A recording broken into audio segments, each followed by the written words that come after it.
Story: The Whisper Behind the Wall. Part 1. The New House. In a small town nestled among forests and hills lived a young woman named Alice.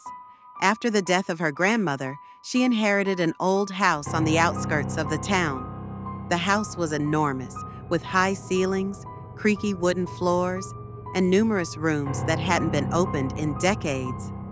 Alice decided to move there to start a new life, leaving behind the noisy metropolis. When she first entered the house, she was greeted by the smell of dust and time.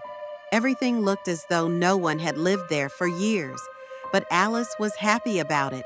She liked the idea of restoring the old building and making it her own. She spent the first week unpacking her belongings and exploring every corner of the house.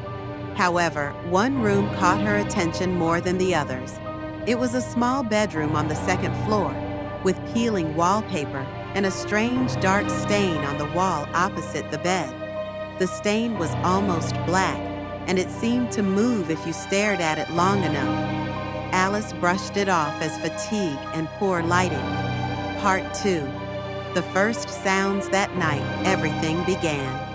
Alice went to bed in that very room, deciding it would be her bedroom.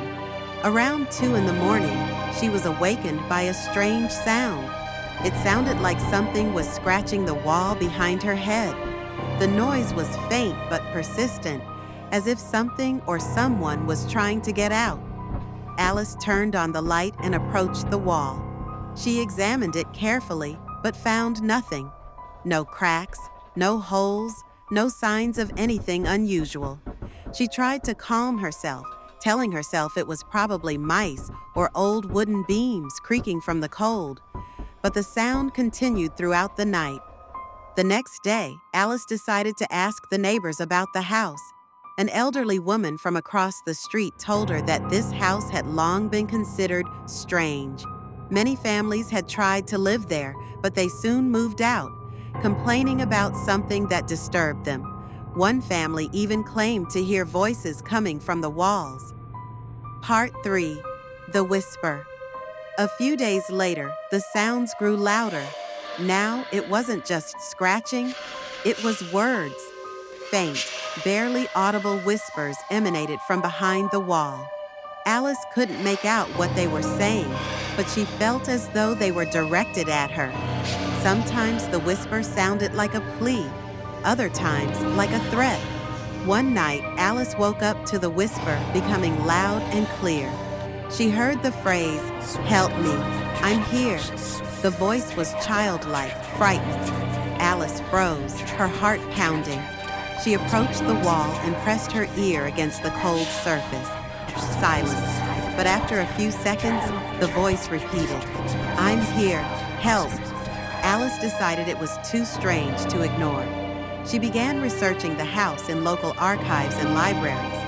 She managed to find old newspaper articles detailing a tragedy that had occurred in the house many years ago. One of the previous owners, a man named Henry, was accused of murdering his daughter. He allegedly walled up her body in the bedroom to hide the crime. However, the body was never found, and Henry committed suicide shortly after his arrest. Part 4. Breaking Down the Wall. Alice couldn't believe the story, but the more she thought about it, the more she realized it could be true. She returned home and began examining the wall with the stain. The next morning, she grabbed a hammer and chisel and started breaking through the wall. At first, nothing happened, but when she dug about half a meter deep, her tool hit something solid.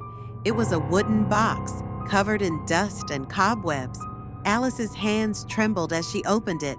Inside lay the remains of a child, a small skeleton wrapped in rotting fabric. Alice screamed and backed away. At that moment, the entire house shook as if it were alive. A loud, piercing scream erupted from the wall, echoing through the house. Alice ran outside and called the police. Part 5. The Aftermath. The police arrived and conducted an investigation. Experts confirmed that the remains belonged to a girl who had disappeared many years ago. Her name was Emily, and she was Henry's daughter. The murder had finally been solved. However, the story didn't end there. After the wall was broken down, Alice noticed that the house became even stranger. At night, she heard footsteps in the hallways, saw shadows passing by the windows, and felt cold breath on her neck. It seemed as though Emily's spirit still lingered in the house, but now other entities had joined her. Alice tried to leave the house, but every time she attempted to go, something stopped her. Her car wouldn't start, doors slammed shut on their own, and once she woke up to find her suitcases scattered across the room. Part 6. The End. Several months passed. Alice became withdrawn and exhausted. She stopped leaving the house and rarely communicated with people. Her friends grew worried and decided to visit her. When they arrived, they found the house empty. On the floor in the bedroom lay a notebook where Alice had recorded her observations. The last entry read, "They've taken me. I can't resist anymore.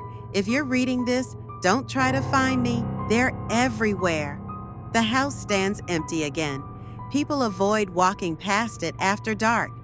Some say you can sometimes hear a child's laughter coming from the windows and see the silhouette of a girl standing by the window. But no one knows what happened to Alice.